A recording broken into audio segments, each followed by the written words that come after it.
Bismillahirrahmanirrahim. Assalamu alaikum students. We are going to start our last lecture from chapter number 7, that is respiration. First of all, a short message, that is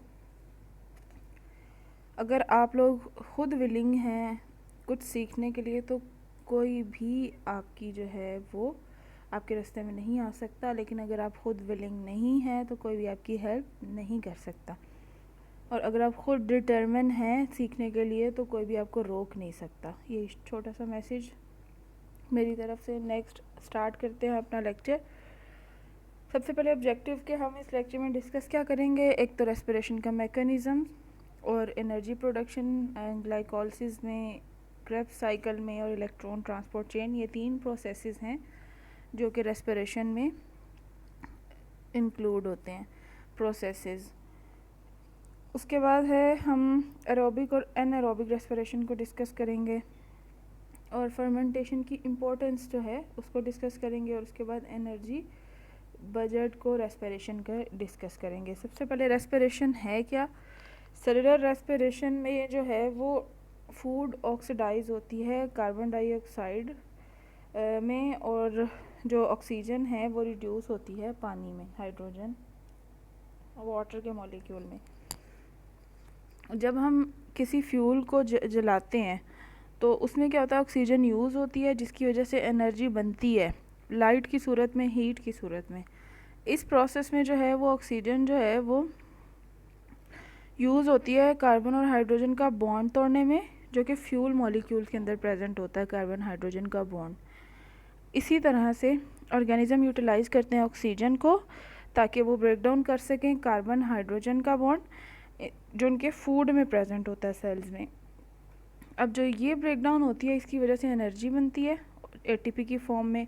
अब इस process में carbon hydrogen का bond जो टूटता है वो oxidation reduction reaction के through टूटता है, जो कि हमने लास्ट टाइम डिस्कस किया था, रिडॉक्स रिएक्शन। और इस तरह कार्बन डाइऑक्साइड और वाटर जो है वो बनते हैं। जो सेलुलर एनर्जी यील्ड प्रोसेस है, ये सारा जितना भी सेल के अंदर एनर्जी बनती है उसको हम कहते हैं सेलुलर रेस्पिरेशन। अब सेलुलर रेस्पिरेशन 2 तरह की होती है, एक होती है एनारोबिक और एक होती है एरोबिक। जो एरोबिक रेस्पिरेशन है उसके अंदर ऑक्सीजन इन्वॉल्व होती है, और जो विदाउट ऑक्सीजन होती है उसको हम एनएरोबिक रेस्पिरेशन कहते हैं। जो मोस्ट कॉमन फ्यूल है सेल जो यूज़ करता है एनर्जी ऑब्टेन करने के लिए सेलुलर रेस्पिरेशन के अंदर, वो है ग्लूकोज। जो ग्लूकोज है वो ऑक्सीडाइज इस तरह से होता है कि अगर तो ऑक्सीजन के मॉलिक्यूल्स ज़्यादा हैं तो ज़्यादा ग्लूकोज ऑक्सीडाइज होगा, ज़्यादा ब्रेकडाउन होगी, ज़्यादा ही एनर्जी हमें मिलेगी, रिक्वायर्ड होगी। और अगर ऑक्सीजन कम है तो ये प्रोसेस स्लो डाउन हो जाएगा। अब जो सेलुलर रेस्पिरेशन है वो सिर्फ ऑक्सीजन की प्रेजेंस में नहीं होती। अगर तो ऑक्सीजन की प्रेजेंस में हो तो उसको हम एरोबिक रेस्पिरेशन कहते हैं। अगर वो ऑक्सीजन के बगैर भी हो सकती है, ऑक्सीजन के बगैर हो तो उसको हम एनारोबिक रेस्पिरेशन कहते हैं। फर्दर डिस्कस करते हैं एरोबिक रेस्पिरेशन। सबसे पहले एरोबिक रेस्पिरेशन क्या है, ऑक्सीजन की प्रेजेंस में ग्लूकोज कम्प्लीटली ऑक्सीडाइज हो जाता है, और उसके जैसे ही वो ऑक्सीडाइजेशन यानी कि उसकी ब्रेकडाउन कार्बन और हाइड्रोजन के बॉन्ड्स की स्टार्ट होती है तो एनर्जी रिलीज़ होती है। फर्स्ट फेज़ में क्या होता है, एरोबिक रेस्पिरेशन में एक मॉलिक्यूल है ग्लूकोज का, 6 कार्बन मॉलिक्यूल कहते हैं, वो ब्रेकडाउन हो जाता है 2 मॉलिक्यूल्स में पायरुविक एसिड के। और सेकेंड फेज़ में जो मॉलिक्यूल है पायरुविक एसिड का वो कम्प्लीटली ऑक्सीडाइज होता है। फर्दर कार्बन हाइड्रोजन बॉन्ड टूटते हैं तो CO2 और वाटर रिलीज़ होने के बाद एनर्जी भी रिलीज़ होती है in the form of ATP। इसका ओवरऑल रिएक्शन है C6H12O6 ग्लूकोज का मॉलिक्यूल जब ऑक्सीजन की मौजूदगी में बर्न हुआ तो सेलुलर रेस्पिरेशन मीन्स के सेल के अंदर, और उसके नतीजे में बनता है कार्बन डाइऑक्साइड, वाटर और ATP का molecule. ATP as energy use होता है। नेक्स्ट पढ़ते हैं एनारोबिक रेस्पिरेशन यानी कि फर्मेंटेशन। ये ऑक्सीजन के एब्सेंस में ये रिएक्शन होता है, ग्लूकोज इनकम्प्लीटली ऑक्सीडाइज होता है with less amount of energy release. और फिर इनएरोबिक रेस्पिरेशन में क्या होता है, फर्स्ट फेज़ में बिल्कुल वैसे ही एरोबिक रेस्पिरेशन वाला कि ग्लूकोज टूटता है पायरुविक एसिड में, और जो ग्लूकोज का मॉलिक्यूल है वो 2 मॉलिक्यूल पायरुविक एसिड में टूटने के बाद सेकंड फेज़ में जो है वो पायरुविक एसिड कम्प्लीटली ऑक्सीडाइज नहीं होता क्योंकि ऑक्सीजन नहीं है। तो इस तरह क्या होता है, ये ट्रांसफ़र पायरुविक एसिड पहले ट्रांसफ़र होता है एथाइल अल्कोहल में या लैक्टिक एसिड में, और इस वे में जो है वो कार्बन हाइड्रोजन का बॉन्ड जो अनब्रोकन रह जाता है वो काफ़ी मतलब रह जाते हैं इस प्रोसेस में।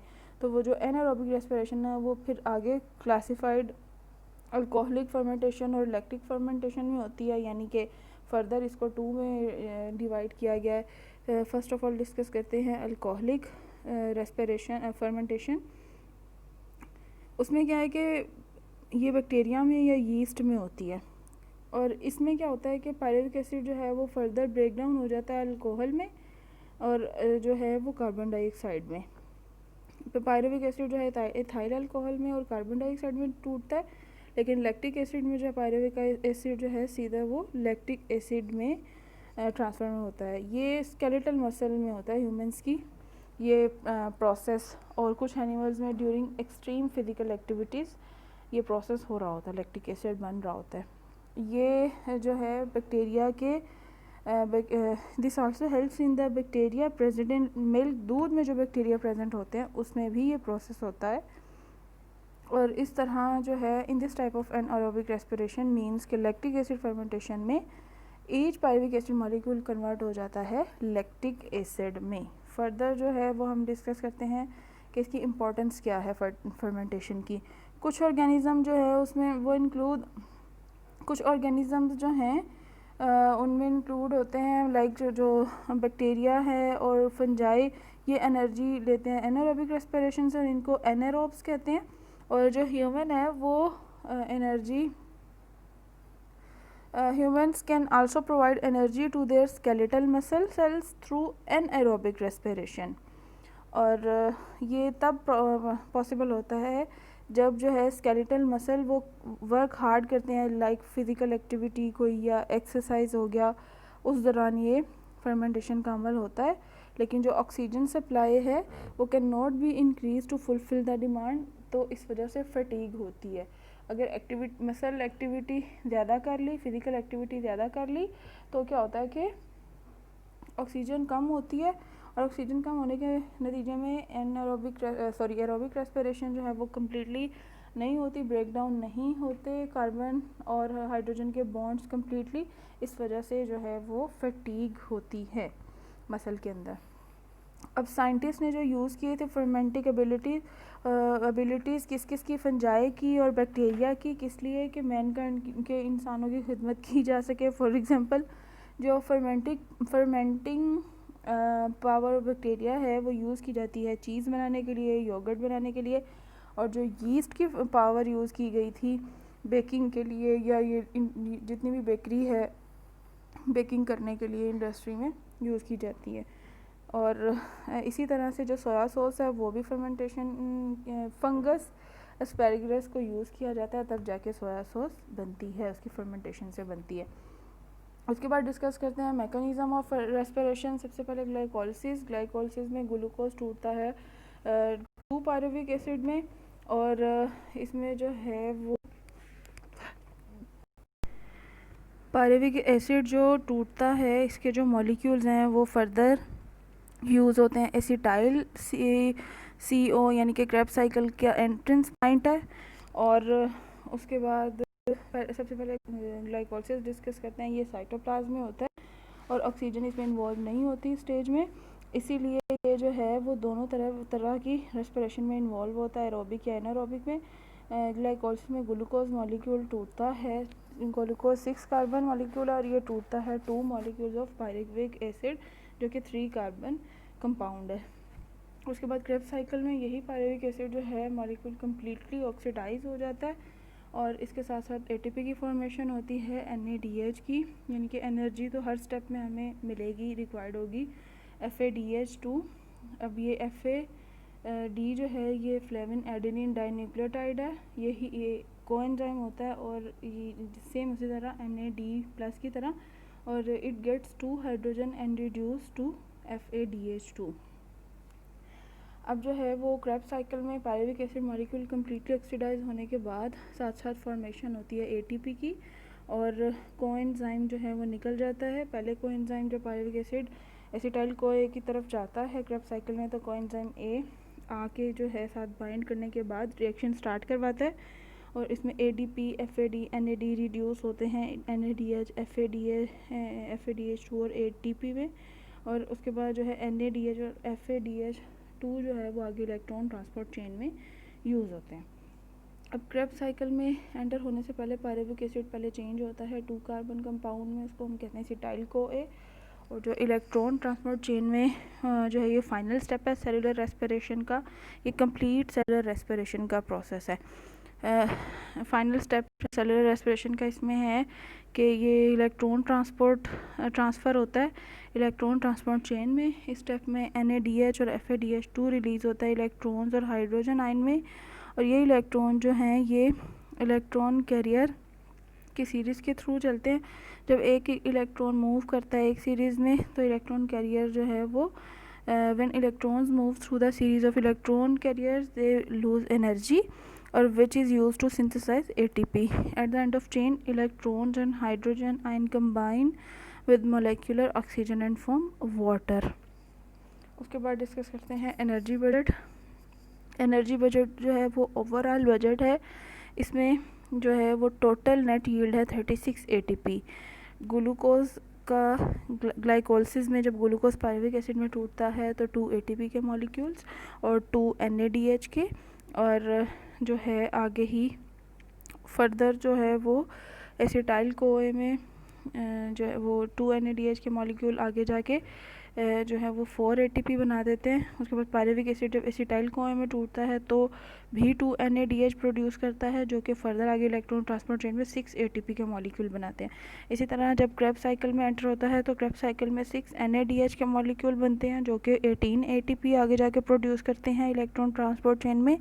और क्रेब्स साइकिल के जो हैं वो सेकंड पार्ट में 2 FADH2 के मॉलिक्यूल्स जो हैं वो इलेक्ट्रॉन ट्रांसपोर्ट चेन में जाके 4 ATP के मॉलिक्यूल प्रोड्यूस करते हैं, और उसके बाद एंड पे जो है क्रेब्स साइकिल में 2 ATP के मॉलिक्यूल भी जनरेट होते हैं, और इनको टोटल किया जाए तो 36 ATP के मॉलिक्यूल नेट यील्ड है। इतनी एनर्जी हमें इस पूरे सेलुलर रेस्पिरेशन के प्रोसेस से मिलती है। हमारा ये वाला चैप्टर हो गया ख़त्म। होप आप सबको समझ आई होगी। अब आप लोगों का ये काम है कि आपने डिफरेंस करना है बिटवीन फोटोसिंथेसिस और रेस्पिरेशन में, और उसके बाद जो है वो आपने ये तीनों साइकिल फर्स्ट ऑफ ऑल जो है सबसे पहले जो साइकिल था मैकेनिज़्म वाले जो है इस पूरे चैप्टर में जितने भी साइकिल्स हैं, सबसे पहले फोटोसिंथेसिस का जो मैकेनिज़्म है ओवरऑल वो वाला पेज नंबर 121 पे। उसके बाद जो है वो पेज नंबर 122 पे जो light reaction of photosynthesis, dark reaction of photosynthesis, और उसके बाद आपने मुझे हैंड रिटन ये असाइनमेंट है आपकी। उसके बाद रेस्पिरेशन के anaerobic, alcoholic, lactic acid fermentation, इन सब के जो है वो रिएक्शंस। उसके बाद आपने मैकेनिज़्म ऑफ रेस्पिरेशन और एनर्जी बजट ऑफ रेस्पिरेशन, ये सब जो साइकिल्स हैं इनको ड्रॉ करना है 3 टाइम्स, 3 बार ये मैकेनिज़म्स रेस्पिरेशन के और फोटोसिंथेसिस के ऑल साइकिल्स जो है वो ड्रॉ करने के बाद आपने मुझे सबमिट करवाना है। और उसके बाद जो है आपका कंप्लीट एक्सरसाइज आपने फेयर कॉपीज़ पे करने के बाद मुझे जो है पिक्चर सेंड करनी है। Thank you so much students.